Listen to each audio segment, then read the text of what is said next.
Olá, seja muito bem-vindo ao canal Jesus Cristo, Esperança Nossa. Meu nome é Augusto.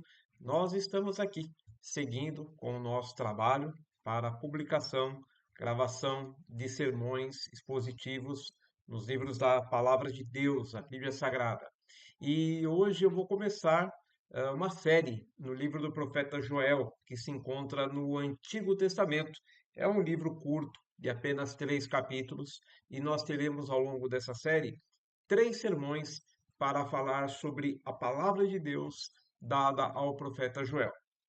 No caso do profeta Joel, a melhor contextualização que nós podemos dar ao momento, ao período em que ele viveu, é os últimos anos do reino de Judá, que já havia sido invadido e controlado pela Babilônia, que era a grande potência política, militar e econômica no Oriente Médio naquela época, né? Então estamos no final do reinado de Zedequias, que foi o último rei de Judá, e foi um período marcado por uma profunda corrupção espiritual, um abandono total da lei e da palavra de Deus. E nós estamos então aqui falando de um período que podemos compreender, limitar esse período aí entre os anos 597 e 586 antes de Cristo. E para nós darmos início então a essa série de sermões, peço que você abra sua Bíblia no livro do profeta Joel, no capítulo 1, e nós vamos ver os versículos de 1 a 4. O livro do profeta Joel se encontra no Antigo Testamento e fica entre os livros do profeta Oséias e do profeta Amós. Portanto, a palavra de Deus diz assim: Joel capítulo 1, versos de 1 a 4. A palavra do Senhor que veio a Joel, filho de Petuel. Ouçam isto, anciãos, escutem todos os habitantes do país. Já aconteceu algo assim nos seus dias? Ou nos dias dos seus antepassados? Contem aos seus filhos o que aconteceu, e eles aos seus netos, e os seus netos à geração seguinte. O que o gafanhoto cortador deixou, o gafanhoto peregrino comeu. O que o gafanhoto peregrino deixou, o gafanhoto devastador comeu. O que o gafanhoto devastador deixou, o gafanhoto devorador comeu. Então, aqui o profeta Joel começa a sua mensagem com uma mensagem falando sobre uma praga de gafanhotos. É interessante pensarmos um pouco nesse começo do texto, porque alguns querem interpretar essa invasão de gafanhotos de diversas espécies como se fosse invasão de um exército de uma outra nação. No caso, seria talvez a própria Babilônia. Mas no capítulo 1, ainda no versículo 6, é, o texto diz o seguinte: Uma nação poderosa e inumerável invadiu a minha terra. Seus dentes são dentes de leão, suas presas são presas de leoa. Então, por conta desse versículo 6, alguns querem considerar essa invasão, descrita como invasão de gafanhotos, como uma metáfora, né, para a invasão de um exército estrangeiro. Mas, de fato, são gafanhotos, pois a devastação, e aí nós vamos ver várias passagens aí no capítulo 1, a devastação que foi provocada, ela se concentrou sobre a produção agropecuária do reino de Judá. E, lógico, com as devidas consequências em toda a sociedade. Vamos ver alguns versículos aí do capítulo 1 para esclarecer essa questão sobre a invasão dos gafanhotos. Notem o versículo 7, né? Joel capítulo 1, verso 7. Arrasou as minhas videiras e arruinou as minhas figueiras. Arrancou-lhes a casca e derrubou-as, deixando brancos os seus galhos. Versículo 10. Os campos estão arruinados, a terra está seca, o trigo está destruído, O vinho novo acabou e o azeite está em falta. Versículo 11. Desesperem-se agricultores, chorem produtores de vinho, fiquem aflitos pelo trigo e pela cevada, porque a colheita foi destruída. Seguindo aqui o versículo 17 e o versículo 18. As sementes estão murchas debaixo dos torrões de terra. Os celeiros estão em ruínas. Os depósitos de cereal foram derrubados porque a colheita se perdeu. Como muge o gado, as manadas andam agitadas porque não tem pasto. Até os rebanhos de ovelhas estão sendo castigados. Então, notem aí que a produção agropecuária do país se perdeu, acabou, né? Seguindo aqui o versículo 8, para nós vermos aí outro efeito dessa devastação promovida, provocada pelos gafanhotos. Joel capítulo 1, verso 8. Planteiem como uma virgem em vestes de luto, que se lamenta pelo noivo da sua mocidade. Versículo 12. A vinha está seca e a figueira murchou. A romanceira, a palmeira, a macieira e todas as árvores do campo secaram. Secou-se mais ainda a alegria dos homens. E no verso 16. Não é verdade que a comida foi eliminada diante dos nossos próprios olhos e que a alegria e a satisfação foram suprimidas do templo do nosso Deus? Então nós vemos aí uma nação insatisfeita, né? A alegria dos homens secou-se. E o culto no templo, lá em Jerusalém, foi terrivelmente prejudicado da mesma forma, por causa das ofertas de cereal, as ofertas de libações que eram feitas, tudo aquilo se perdeu. Versículo 13 do capítulo 1 diz assim: Ponham vestes de luto, ó sacerdotes, e pranteiem, chorem alto, vocês que ministram perante o altar.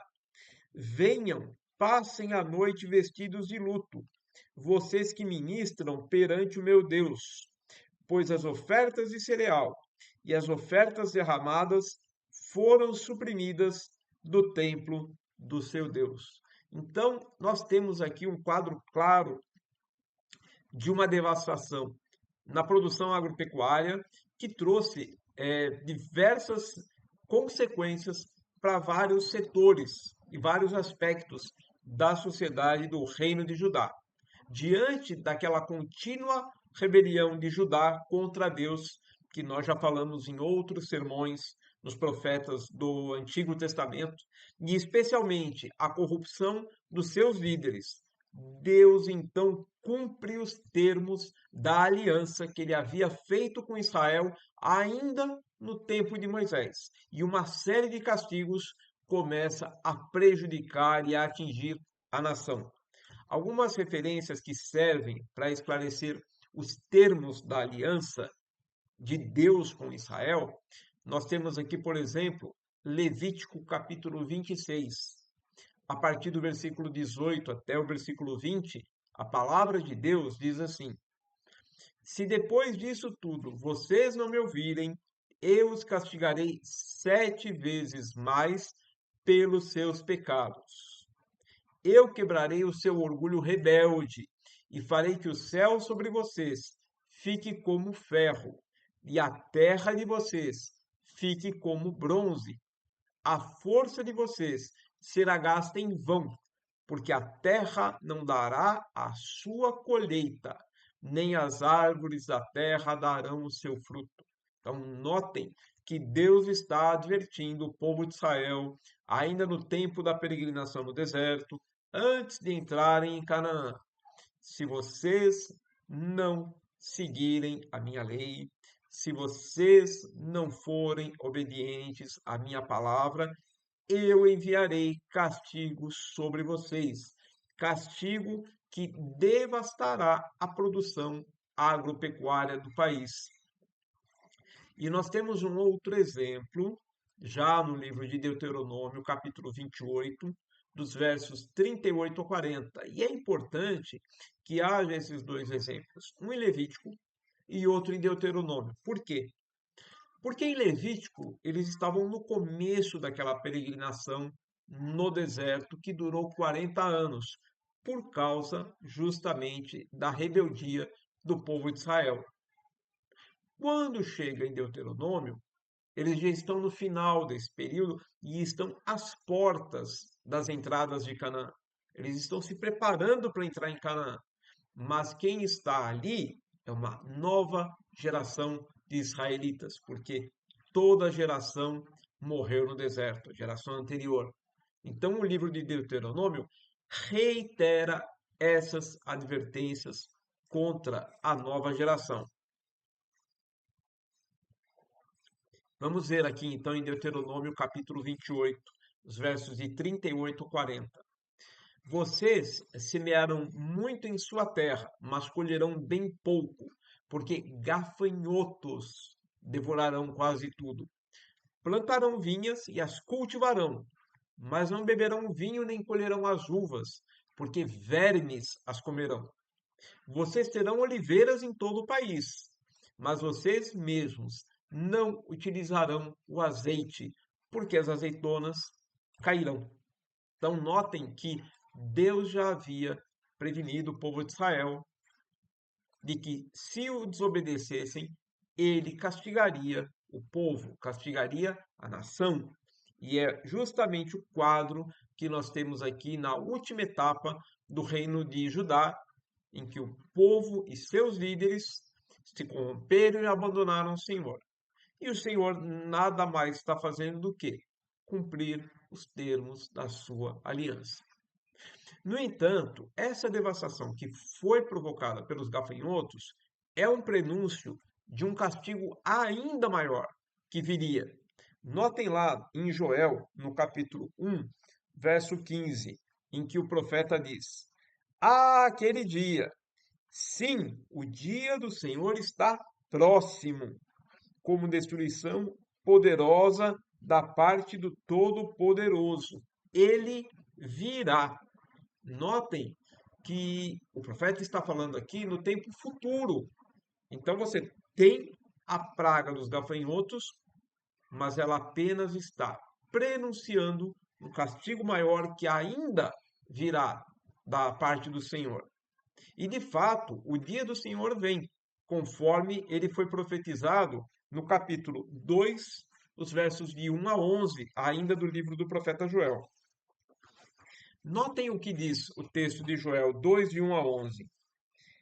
Toquem a trombeta em Sião, deem o alarme no meu santo monte. Tremam todos os habitantes do país, pois o dia do Senhor está chegando, está próximo. É dia de trevas e escuridão, dia de nuvens e negridão. Assim como a luz da aurora se estende pelos montes, um grande e poderoso exército se aproxima, como nunca antes se viu, nem jamais se verá nas gerações futuras. Diante deles, o fogo devora, atrás deles arde uma chama. Diante deles é como o jardim do Éden, a terra é como o jardim do Éden, atrás deles um deserto arrasado. Nada lhes escapa, ou seja, depois que eles passam, é só destruição. Eles têm a aparência de cavalos, como cavalaria, atacam galopando. Com um barulho semelhante ao de carros, saltam sobre os cumes dos montes, como um fogo crepitante que consome o restolho, como um exército poderoso em posição de combate. Diante deles, povos se contorcem angustiados. Todos os rostos ficam pálidos de medo. Eles atacam como guerreiros, escalam muralhas como soldados. Todos marcham em linha, sem desviar-se do curso. Não empurram uns aos outros. Cada um marcha sempre em frente, avançam por entre os dardos, sem desfazer a formação. Lançam-se sobre a cidade, correm ao longo da muralha, sobem nas casas, como ladrões entram pelas janelas. Diante deles, a terra treme, os céus estremecem, o sol e a lua escurecem e as estrelas param de brilhar. O Senhor levanta a sua voz à frente do seu exército. Como é grande o seu exército, como são poderosos os que obedecem à sua ordem. Como é grande o dia do Senhor, como será terrível. Quem poderá suportá-lo? Este dia do Senhor está profetizado aqui nesse trecho, como uma invasão militar. E essa invasão militar, de fato, ocorreu, né? A Babilônia fez algumas incursões no território de Judá e, por fim, em 586, foi a última invasão, a última incursão militar dos babilônicos contra Judá, que está descrita lá em 2 Crônicas, capítulo 36, os versos de 17 a 20. O texto da palavra de Deus nos diz o seguinte: O Senhor enviou contra eles o rei dos babilônios, que no santuário matou os seus jovens à espada. Não poupou nem rapazes, nem moças, nem adultos, nem velhos. Deus entregou todos eles nas mãos de Nabucodonosor.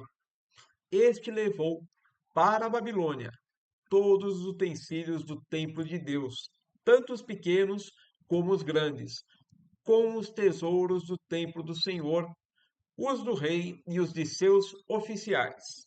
Os babilônios incendiaram o templo de Deus e derrubaram o muro de Jerusalém.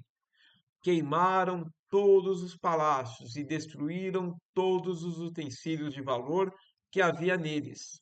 Nabucodonosor levou para o exílio, na Babilônia, os remanescentes que escaparam da espada, para serem seus escravos e dos seus descendentes até a época do domínio persa. E foi assim então que Deus concluiu o seu castigo de Judá nos termos da aliança que ele havia feito com Israel, ele havia prenunciado a Israel. Novamente, o texto de Levítico 26, nos versículos de 23 a 25, nos ajuda nesse ponto. Diz assim o texto: Se apesar disso vocês não aceitarem a minha disciplina, mas continuarem a opor-se a mim, eu mesmo me oporei a vocês e os castigarei 7 vezes mais por causa dos seus pecados.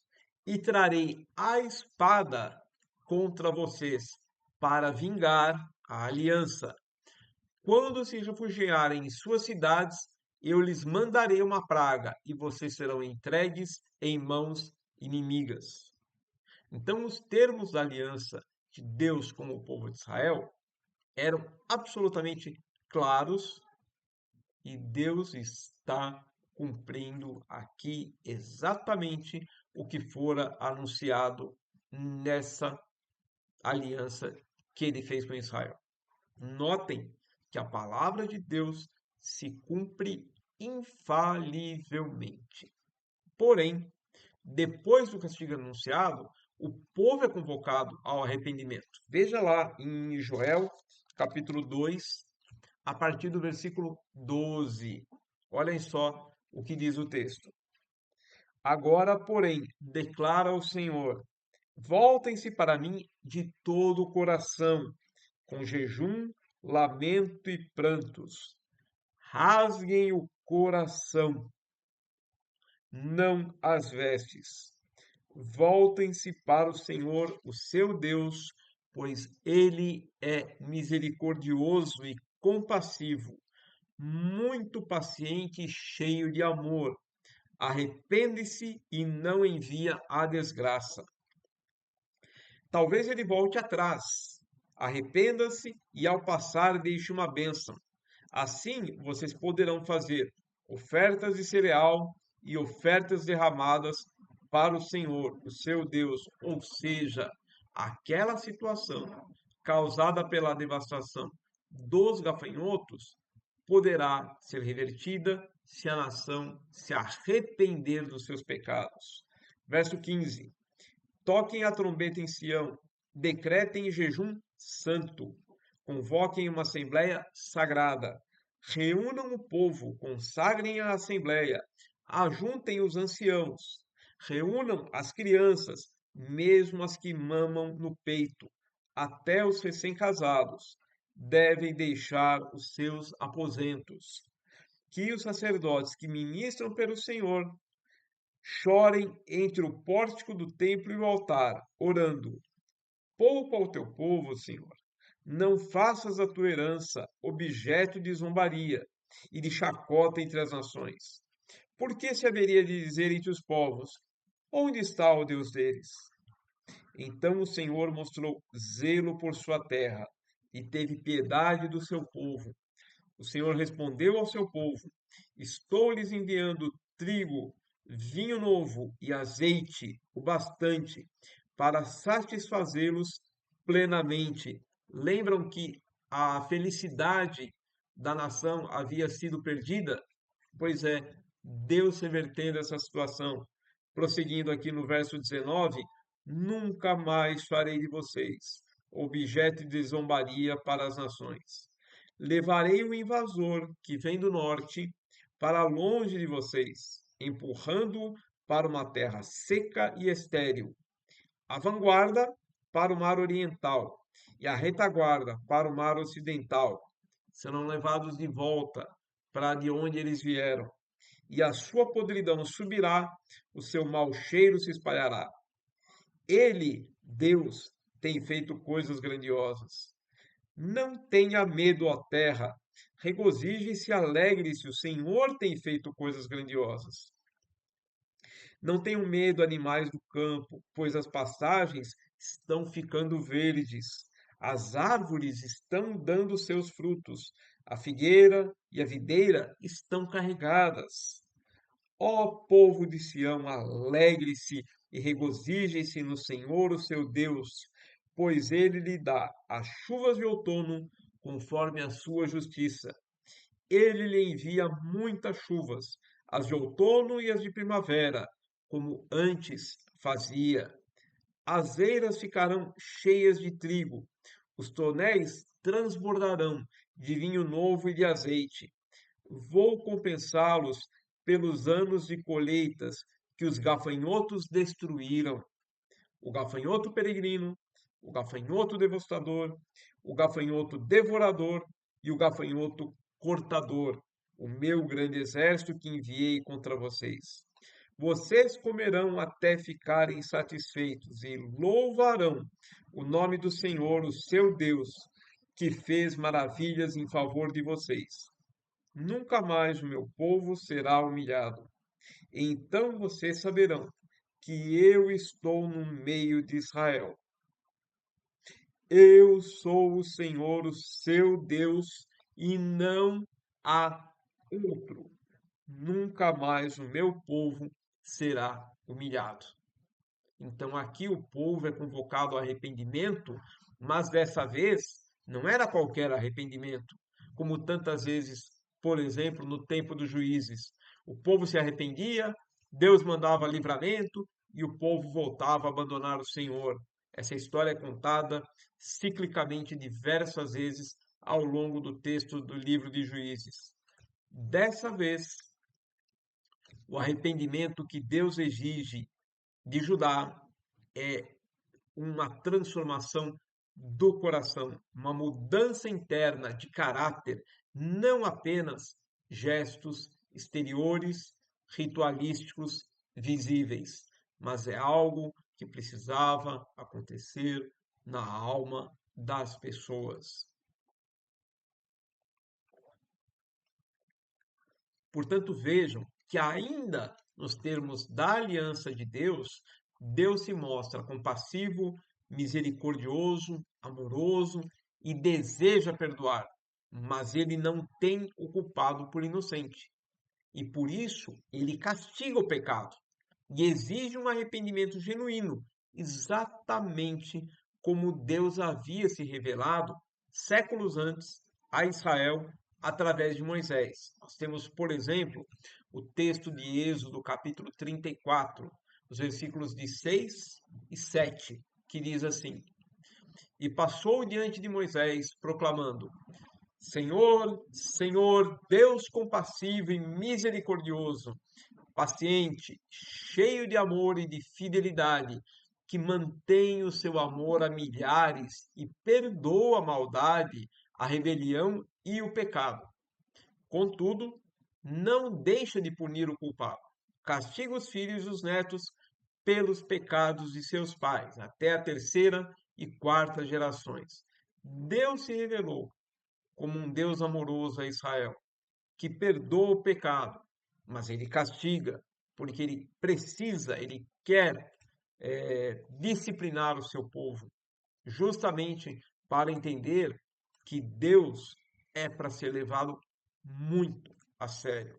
E é mediante a condição de um arrependimento genuíno que vem então a promessa de perdão de Deus de novo, seguindo o mesmo padrão dessa aliança feita com Israel. Nós ainda temos um livro de Levítico, no capítulo 26, a partir do versículo 40 até o versículo 45.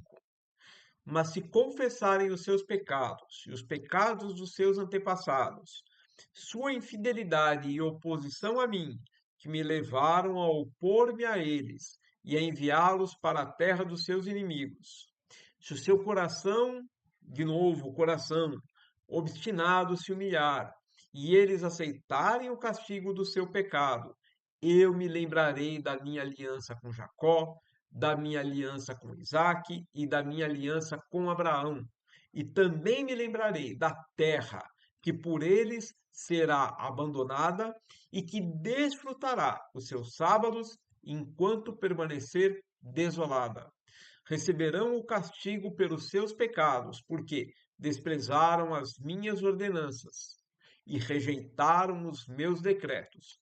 Apesar disso, quando estiverem na terra do inimigo, não os desprezarei, nem os rejeitarei, ao contrário do que eles fizeram com os decretos do Senhor. Não os desprezarei, nem os rejeitarei para destruí-los totalmente, quebrando a minha aliança com eles, pois eu sou o Senhor, o Deus deles. Mas por amor deles, eu me lembrarei da aliança com os seus antepassados que tirei da terra do Egito à vista das nações, para ser o Deus deles. Eu sou o Senhor. Portanto, diante de um arrependimento genuíno, um arrependimento verdadeiro, Deus se dispõe a perdoar o povo. Notem que toda essa primeira parte aqui da profecia de Joel, que nós vimos no livro do profeta, segue fielmente os termos da aliança de Deus. Sim, é verdade.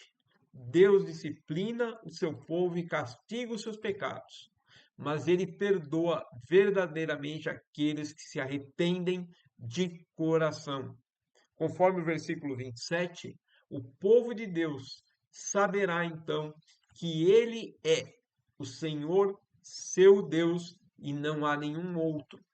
Notem que as palavras de Joel aqui no versículo 27, elas fazem eco à manifestação de Deus lá no Monte Sinai, assim que o povo de Israel saiu do Egito e estava lá no Monte Sinai e Deus entregou a lei a Moisés. Êxodo capítulo 20, os versos de 1 a 3, o texto da palavra de Deus nos diz o seguinte: E Deus falou todas estas palavras: Eu sou o Senhor, o teu Deus, que te tirou do Egito, da terra da escravidão. Não terás outros deuses além de mim. E o que diz o profeta Joel no capítulo 2, verso 27? Então vocês saberão que eu estou no meio de Israel. Eu sou o Senhor, seu Deus. Não há nenhum outro. As mesmas palavras, o mesmo sentido. Israel, e no caso em questão aqui, o povo de Judá, tinha que saber que só há um Deus verdadeiro, aquele mesmo que os tirou da terra do Egito, da escravidão, e que os chamou para uma aliança, para ser Deus deles, para que eles não andassem atrás de falsos deuses. Esse imenso, ato de misericórdia de Deus para o povo de Israel. Não podia ser desprezado e tratado como qualquer coisa, como Israel fez ao longo de tantos séculos. Portanto, o que é que esse texto diz para nós, em pleno século XXI, no ano de 2025? Qual é a mensagem de Deus para nós, filhos de Deus, através do profeta Joel? Nas mensagens do profeta, nós podemos ver que Deus mantém e aplica ao reino de Judá os termos da sua aliança, e ele cumpre fielmente, tanto para o castigo quanto para o perdão. Portanto, a palavra de Deus sempre se cumpre.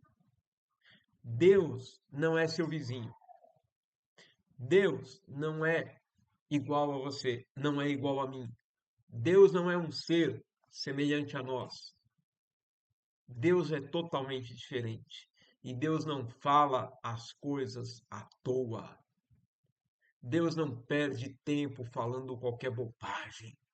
A palavra de Deus é sagrada. A palavra de Deus é fiel. Porque Deus é fiel. Porque Deus não muda.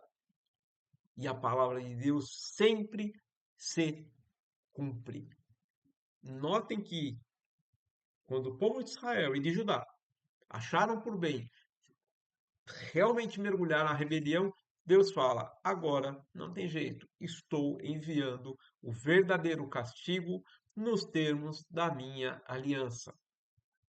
E é com base nisso que nós devemos nos questionar: como está a nossa fidelidade ao Senhor? Nós que cremos em Cristo para a nossa salvação, tivemos o privilégio de ter o nosso entendimento iluminado pelo Espírito Santo, para não andarmos perdidos nas trevas, longe de Deus, mas andarmos na luz do Senhor. Como está a nossa fidelidade a Deus? Este é um ponto que tem que ser a nossa contínua preocupação. Estamos, de fato, vivendo em temor a Deus ou não? E o outro ponto que chama muito atenção aqui nas mensagens de Joel é que Deus exige do homem um arrependimento sincero. Não se trata de ritos religiosos, e por isso mesmo o profeta Joel diz: rasguem os seus corações e não as suas roupas. Porque havia momentos, né, na cultura do povo de Israel e talvez até de outras nações daquela época, que quando se viam diante de uma situação de aflição, eles rasgavam as roupas para dizer assim: olha, está tudo perdido, né? Mas Deus falava assim: olha, o arrependimento que eu quero de vocês é um arrependimento que venha do coração, que vocês se arrependam de verdade, mudem os seus caminhos. E sem a intervenção da graça de Deus em nosso favor, nós, seres humanos, não iremos além dos rituais, além das aparências externas. Quem pode efetivamente mudar o próprio coração para se tornar obediente e temente a Deus? Sem a intervenção de Deus, através da sua graça, nós não somos capazes disso. Mas nós precisamos que o Senhor intervenha em nosso favor, que a transformação que Deus requer de nós, que é um coração humilde e obediente, se concretize. O Senhor seja misericordioso conosco, nos abençoe, nos alcance com a sua graça e nos mantenha assim, sempre em temor a Deus, para que nós possamos desfrutar da sua graça, viver no seu caminho e andarmos na luz do Senhor para a salvação das nossas almas. Que Deus então nos abençoe. Amém.